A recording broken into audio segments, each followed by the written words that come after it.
Hey, what's going on guys? RVZ Stealth here, and in today's video, I'm going to give you my opinion on the best top laners for Season 4, patch 4.19. But before I get into the video, I just want to point out once again that the order I place the champions in doesn't really matter too much. The champion at number 1 is going to be a little bit stronger than the champion at number 5, but the champions in the middle could easily be interchanged and swapped, so take the order with a grain of salt. It doesn't really matter too much, so without further ado, let's get into the video. At my number 5 spot, I have Swain. So pros to Swain are he's pretty much unkillable late game. Once you get his Zhonya's and once you have your ultimate running, it's really hard for the enemies to focus you, because if they do, then you can just pop your Zhonya's and you can gain a lot of health back from your ultimate running, and he's just a really strong champion if you can get to late game. He also does tons of AoE damage. He is strong at all stages in the game. He's ranged as well, which is really strong for top lane against those melee top laners. His passive is also great for laning because he rarely will run low on mana. He's also got really strong CC with his W and his Q, and he's super strong when ahead. Cons to Swain are his W can be dodged pretty easily, and it's a little bit harder skill shot to land, so you have to practice with it in order to be able to hit it consistently. And he's also pretty weak when behind. He also does have some mana problems in the mid game if you don't build mana items, and I'd recommend trying to convince your jungler to give you every single blue, because it's going to help you out a lot. Because come mid game team fights, if you're running your ultimate consistently, then you're going to run out of mana pretty quickly. So next up on my list, I have Gnar.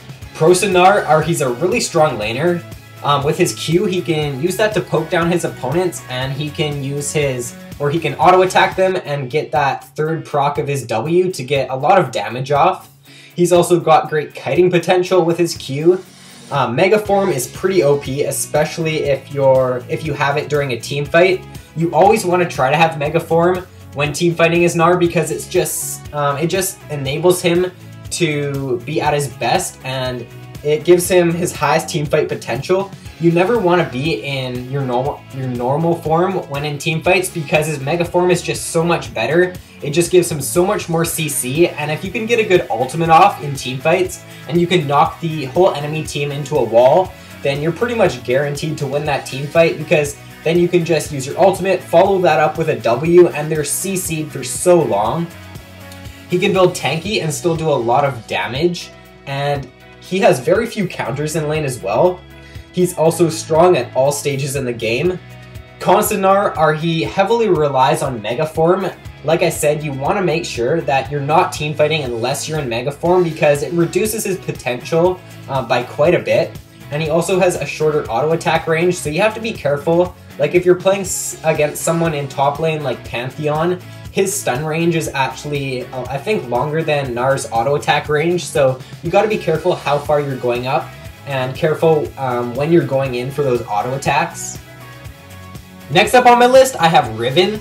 Pros to Riven are she snowballs insanely hard. If you can pick up your 2 core 80 items on Riven, which for me are Youmuu's and Ravenous Hydra, then she starts to do an insane amount of damage, and if you can get out to that early lead as Riven, then you can solo carry a game really hard. She's got crazy burst damage as well, and great CC with her W and her Q. She's also got insane mobility with her E and her Q, and if you can learn the spots on the map where you can jump over walls with Riven's Q, then it will enable you to get out of a lot of sticky situations. She's also a very strong duelist and a great team fighter as well.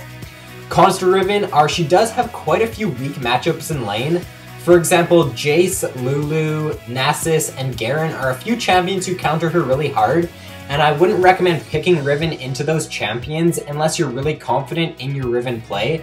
She's also very weak when behind, and she heavily relies on having a strong early game, so what I like to do as Riven is try to rush level 2 and then go for that level 2 all in on my opponent, because if I can get that early kill as Riven, then I find that I can snowball the game and carry it really hard.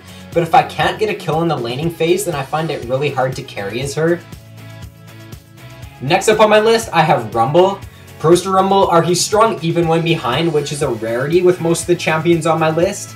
The reason why he's strong, even if he falls behind, is because of his ultimate. So if you don't have such a strong laning phase as Rumble, as long as you get your level 6 and group with your team, if you can start a team fight and land a good ultimate, then you can change the momentum onto your side just from landing one good ultimate. He's also an insane team fighter because of his AoE damage and his really strong ultimate. He's a strong laner as well because of his passive, and he's great in close quarters areas because in close quarters areas, it's going to be easier for you to land your ultimate as Rumble. He also has very strong zoning potential with his ultimate, and he's got very short cooldown abilities as well. Cons to Rumble are his ultimate can be hard to land if you're new to Rumble, so if you are looking into trying out Rumble, then I would recommend playing him in some normal games first to get used to using his ultimate, because it is a little bit awkward to use it when you start playing Rumble, and if you can't land it, then you're really missing out on a lot of his kit. He also has pretty weak mobility, so you gotta be careful about your positioning when playing as Rumble. Number 1 on my list for patch 4.19 is Aurelia. So pros to Aurelia are she's got a 2-second stun, which is really OP in my opinion, because if you can get that off on an enemy squishy late game, then you're going to be able to burst them down before they can even get out of the stun, which is just really strong. She's also got very few counters in lane, and her passive is really strong for teamfighting. She also does true damage with her W, which makes her a pretty viable pick against tanky top laners. She also can build tanky and still do a lot of damage. What I like to do as Aurelia is, of course, rush the Trinity Force, and then after that, depending on how my team is doing, if my team is doing pretty well, then I like to go for a Blade of the Ruined King next, but if my team is feeding and I need those defenses, then I'll just go full tank from there. She also has an insane mid-game power spike because Trinity Force just synergizes so well with her, and she's also very easy to play in my opinion, which is a really big pro to her. Cons to Aurelia are her ultimate's damage is pretty weak, and her E doesn't always stun. It only stuns if your target is higher HP than you, which is kind of unfortunate.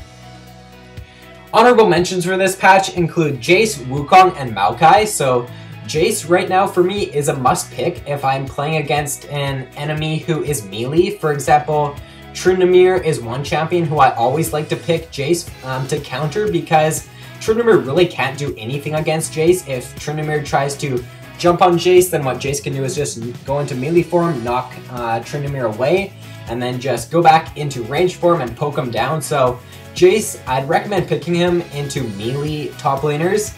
Wukong is really strong because of his teamfight presence, and if you can get through the laning phase, then come mid-game, your ultimate is just going to be really strong for teamfighting. And Maokai is still a pretty decent pick, but he's not on my list because I find that he just doesn't have the damage to carry games. If my team ends up feeding, then I rarely can carry his Maokai because, like I said, he just doesn't have that damage. But if your team can go even and you can do well in your lane, then come team fighting, he's a really strong pick because he can peel really well for his AD carry, and he can basically do everything. He can engage, he can disengage, his ultimate is really strong, so Maokai is still a pretty viable pick. But that is all for the video, guys. If you enjoyed, then be sure to like and subscribe for more League of Legends content. And if you're wondering why I didn't include a certain champion on my list, then be sure to comment below asking me why, and I'll get back to you on that shortly. But once again, guys, thanks for watching, and I will see you in my next video.